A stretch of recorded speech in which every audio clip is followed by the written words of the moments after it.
Okay, let's go live. James speaking, TriniSites.io. The very first question I often get answered when anyone's thinking about selling courses online is, where should I sell my courses? How should I sell my courses? What's the right software to pick? Well, today what I want to cover is why that's the worst question you could possibly ask when you're getting started. 5 sort of ideas to think of before you do it, and I'm going to share a secret at the end on why it may not really matter at the end anyway. So if that sounds kind of bleak, don't worry about it, because if you can go through these 5 kind of pieces with me, you're going to find that you're going to be able to pick the right platform at the right time for your particular business. So where does this all come from? How does this kind of fit into everything? If you haven't yet, what I'm going to ask you to go to trainingsites.io/join there, and you're actually going to get access to a course called My Campus Map. Now, this is a course that I put together over the last 25 years of selling information products online. And I've had tons of platforms from Joomla to Front Page to Dreamweaver, I think it was, or one of the other ones, and Flash tutorials, and WordPress sites and softwares as a service, all sorts of stuff. I've tried them all, looked at them all. And there's these 10 steps that always come into play whenever you're considering it. So I want to look at these first because most people are making a huge mistake. And I'll share that up front first. So when people are thinking about or asking this question is the wrong time to answer or ask it. And here's where this kind of fits in the big picture. If I go take a look at my map, and I'll pull up my campus map here so that you can see it. And right now it's in a linear format, but that will work. And this is, again, this is all of the course. It's a free course. If you go to the join one, you get access to it. But I want to just show you where this whole course platform piece actually fits in for the 10 steps. So I'm just going to compress it all so that you can see it. And then we'll actually go over and see where this all fits in. So let me make it a little bit bigger here. We'll make it at 200 points. So this one here, these are the 10 steps, and they're all covered in the course. But the one that's interesting for me is if I look at these, picking the right tools is number 4 out of 10, and building your online training site, your campus, is number 5. So if you're thinking, hey, I got to start building out my campus, or I was on Facebook and I saw some sponsored ads for this tool and they said I'd be able to earn a whole bunch of money and everything would be perfect if I use this piece of software, this service. Or I heard someone else is using this and it's really popular right now. Maybe I should use this one. Those are the worst questions to ask, and you need to ask a couple questions beforehand. So what I want to do over a series of emails, I'm going to go over those first 3 or 4 questions. Then I'm going to go through 5 things that you have to kind of evaluate before you decide on how you're going to pick the software and which software to pick. And then what I'll do is when we've done that, maybe in another couple videos, I'll look at some stacks of these tools and how they're best suited for different business models. So here are the couple steps that you really need to do beforehand, and I'll touch on these briefly. And this one, this one is one that comes up all the time. And by the way, these maps are all available for download when you join the campus. Most people think about, oh, I've got an idea for a course and I want to start selling my course.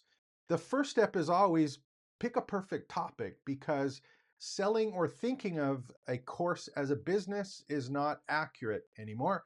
A big course is not a business. If you're going to create an education business, you're going to need a solid topic that's in demand, that you have expertise on, and also one that has some growth and some expanded opportunities to monetize. So there's a whole bunch of steps in here, and again, this is all covered in the course to go through it.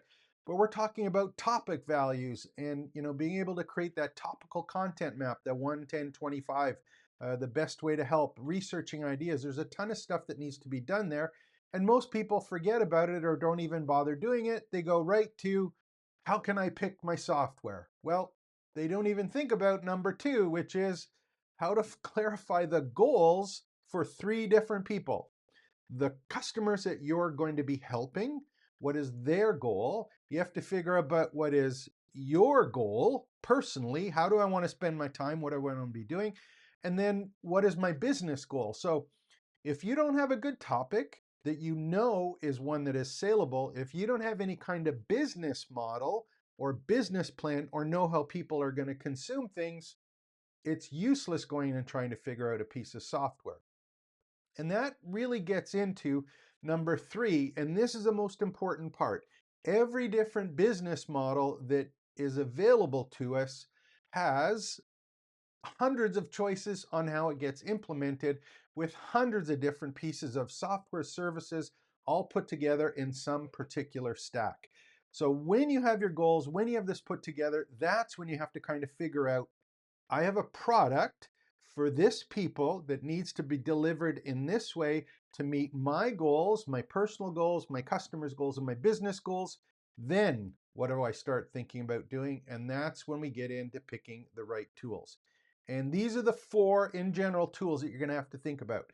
You're going to have to think about, what are the communication tools that I need to be able to communicate with people who are not already my customers or clients or members or in my audience, and the people that are within my audience. So you're going to need a set of tools for communicating with people. You're going to need a whole bunch of business tools, which is kind of a grab-all one, because you may have tools that are for specific tasks. You may have tools for organizing and calendaring your internal projects. You may have archives of data. There's a whole bunch of business tools that you're going to be needing and or services.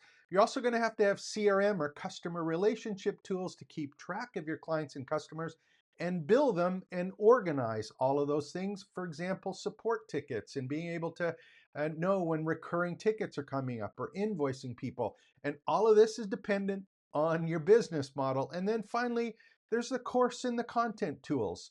So we went through 4 different steps there just in that little piece of tools that you need.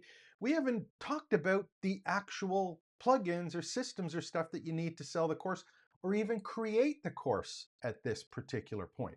So in my big message here is, don't get hung up early on picking a piece of software to use to be able to build your business and sell your courses. Do your homework first. And why is this important? Because I've tried Front Page, I've tried WordPress, I've tried hundreds of different pieces of softwares and plugins, because I wasn't picking the tool for the business model. I was picking the tool because I got marketed the tool. If they do not support the business, you're going to end up hopping from tool to piece, back and forth. And it is incredibly time wasting for you personally in your business, but it's also cumbersome for the people you're trying to help. The consistency and the ability to be able to deliver your content to the way people like to consume it, that is the holy grail if you're in the education business. And unfortunately, there's a lot of ways to do it. So let's take a look quickly at 5 different kind of things you're going to have to think about going through this. Now, I'm going to open up my kind of pencil, and I'm going to go through these. So just, bear with me when I go through them. And the reason I say that is I'm going to do additional videos on each of the pieces, but these are kind of the 5 things that you're going to have to think about up here. Let me just make sure we're connected here. I'll get us connected in place here. Make sure I got the right tool hooked up. There we go. Let's see if we got a marker there. We're in red, so let's clear this up. I don't want red. There's my green. Let's do green. So I'm going to go through these 5 kind of things to think about when we're in this whole course one. And then what I'll do after is I'll actually go through the pieces as they pertain specifically to the stacks and the different business models. So here's some business decisions you're going to have to make up front based on your personal goals and the business goals. And this is the first one. I've done a number of videos on it. I'll do a separate one as well. But here's kind of the first thing that you have to look at. And what is it? You have to decide if you're going to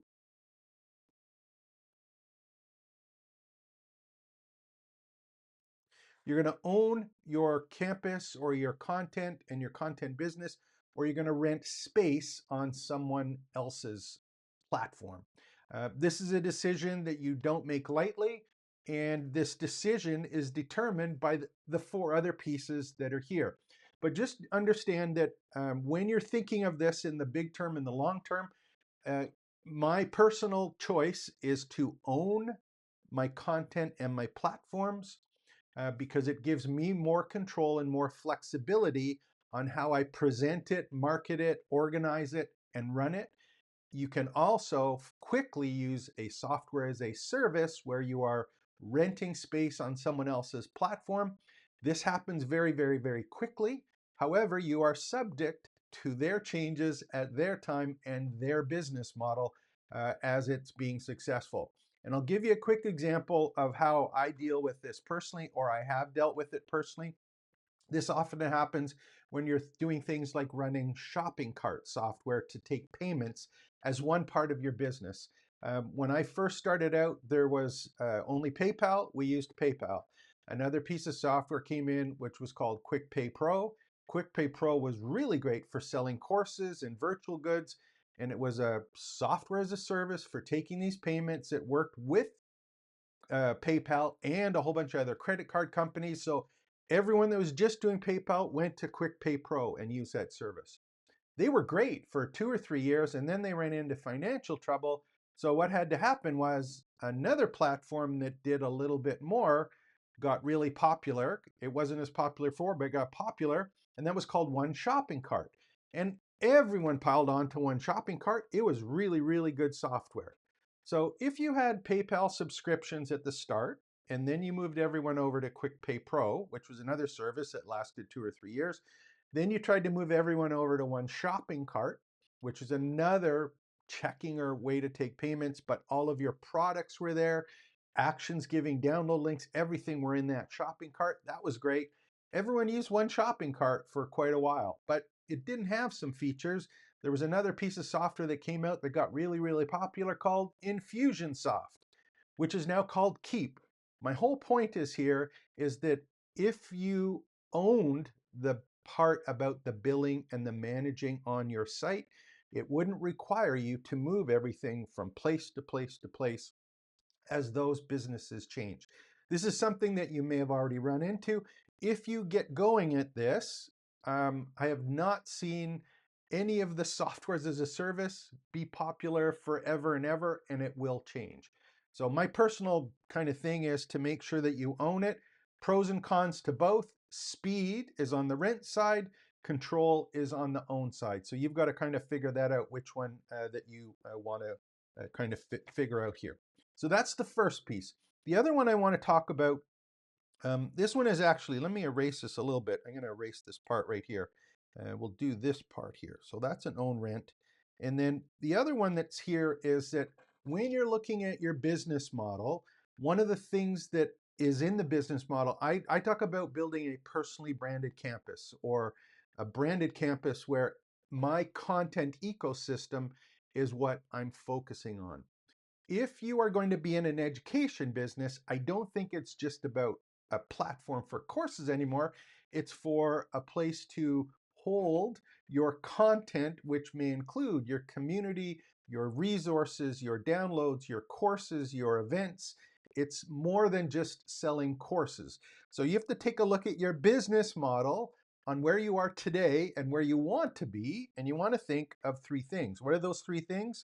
You want to look at it is, I'm going to do,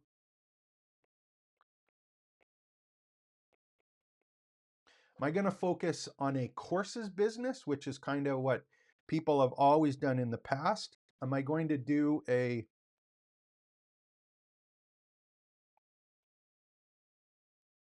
community focus, which is about the ability for people to interact with each other, which might have been previously called discussion boards, but there's a whole additional piece around community? Or am I going to put it into what I call a campus, which has the ability to have a courses, community, and live training and events and additional resources, which is a whole complete school basically for me. So you've got to decide, where am I going to be right now or in the future? Am I going to be doing the courses part and that's all? Am I going to be doing courses and community? Are those the ones I want? Or am I going to be doing courses and community and I'm doing blended learning and live events? And do I have other resources available that maybe don't have exactly to do with courses, but they're something that help me grow my business and allow me to monetize my expertise? So if you have an agency, for example, or if you're running projects, or if you're doing things like doing value-added support that's available for people, or custom work, where does it fit in? Where are the places are you going to put that? And you have to think about that today, tomorrow, and in the future, because it determines one of the next steps is, am I going to do this? And I'll do a little line here. This particular one is, am I going to do it?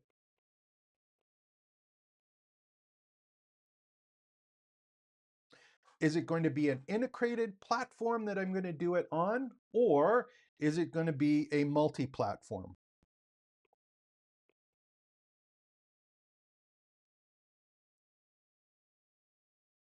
Okay, so when we're going over these, I wish, people always go, if they're serious about the course stuff, it's always like, right, I want to hit the home run. Where's my course and my course platform?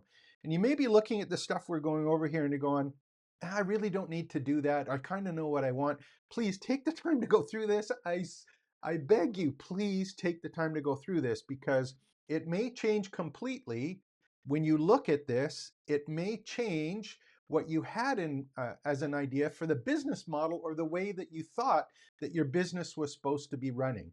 Because any of these options and stacks of tools and services can expand the opportunity for you if you've decided to have an education business or a course business. If you're looking at this as short term, I just need to sell my course, earn some money, or long term, I want to build an education business and I have other services that I didn't really know that I could maybe market, but hey, maybe I can if I add it or include it in my particular campus. So please take the time to go through this.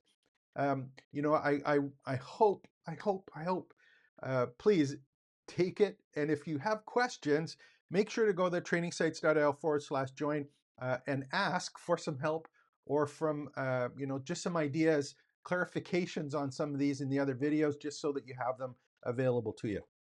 So integrated and multi-platform. So what this means is there are some tools that are both on the own and the rented approach that try and do everything for your entire business. And what am I talking about? Well, remember we went back here and I was talking about communication tools, business tools, CRM tools and billing, course and content tools. There are some platforms that try and do all of those with one platform. Some of them are pretty close to maybe one plugin or two plugins on a WordPress site, which can do that. And then on the other hand, there are softwares as a service which try and do all of these ones. And I'll do some follow-up videos on kind of which ones fall into which place. But if you think about right now, for example, Kajabi is one that's a popular one that is a completely integrated kind of system. You find ones that are partially integrated, like School is a popular one right now, where it's missing some of these pieces, but not all of them, but it does have a lot of the pieces in it. So you're going to need these business tools. Some of them are like one offer. Here's your $197 a month. Everything runs here. Your hosting, your communication tools, your courses, the billing, all of that stuff is here. On the other hand, it's like I got WordPress. I can use a couple plugins like Buddy Boss and LearnDash, and I have a community and courses, and it's in a WordPress site. So you're going to have to figure out, am I going to do one big platform, or am I going to use a multi-platform approach? And what I mean by multi-platform, what I'm talking about there is you will find that some people have both an own and a rent portion, but they may have some of it that's owned and some of it that is rented. So for example, one of the things that I was working with someone this morning, again, this is just a classic example. They have a Go High Level account, a WordPress site, a Fresh Desk help desk ticketing system. So there's three pieces there. One of them they own, the WordPress site. The Go High Level, they have the courses and the marketing on, and the support desk is on another one. So they have some owned, some that they are using as services, and some of those services are completely separate from each other. So you have one that's all in one, and then you have one that's kind of put together from multiple sources, trying to connect them and integrate them together. And the thing is with these ones that there's some really great options for doing both. The question is, How does it fit into your business? How does it fit into your community? How does it fit into your courses? And what is the long-term plan for it? So we got own or rent, courses, community, campus, integrated or multi-platform. And what's the next one? The amount of time that you have to spend on this.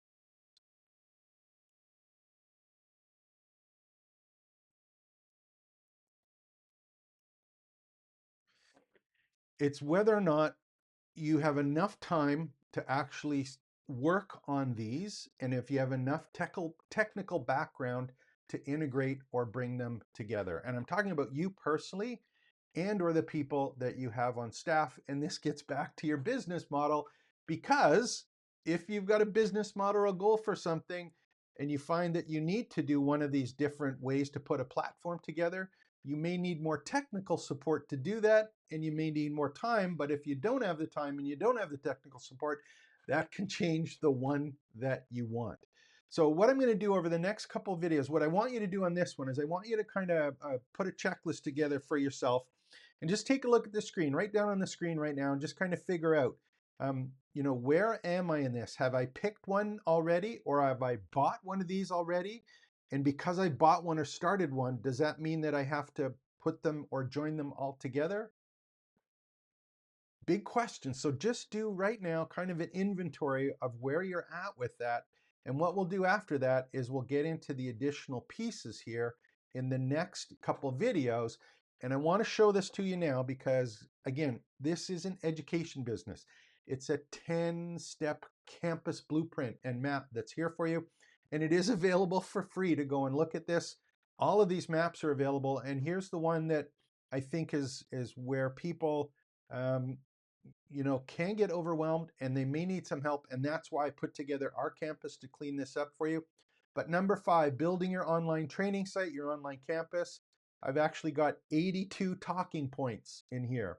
I don't want you to get overwhelmed because of the number, because they're broken in to some specific tools and chunks that you need to kind of look at, and that's what we'll do in the next video. Am I going to do the self-hosted platform? Or am I going to do the service? How am I going to do support? How am I going to do communication tools? Where am I going to put my video and audio? Where am I going to get my copy from or put my sales copy? What do I use for graphics, brandings, themes, CRM and email marketing, additional marketing, social media, AI tools? All of these things are part of it, and we'll go through some of the stacks or tools that are available to do that. And if you haven't heard of some of the ones that we'll talk about, and I'll do in some detail, and some of them are already in the training site for you, so I'm talking about things like using School, Kajabi, Teachable, Thinkific, using plugins for WordPress like BuddyBoss, Fluent Community, for doing stuff like LearnDash, Tutor LMS, Lifter LMS, for using community plugins like Circle.so or complete platforms like System.io. There's all sorts of choices available, but please do the work and go through this beforehand, or else none of the stuff that you're purchasing now is going to matter, because you're going to end up having to change it and go through the nightmare for yourself personally, but also for your customers to get them to be changing all of the time. So if you have comments below, put them in there. I'll keep on making the videos. I'll put them in a playlist here. And also I'll create as a course with additional resources directly within my campus. And again, I'll do one other thing here. Hopefully I was showing this piece if I wasn't. The one other piece that's here right now, if we take a look at the end, this is actually the course. I'll just open up one of the lessons here.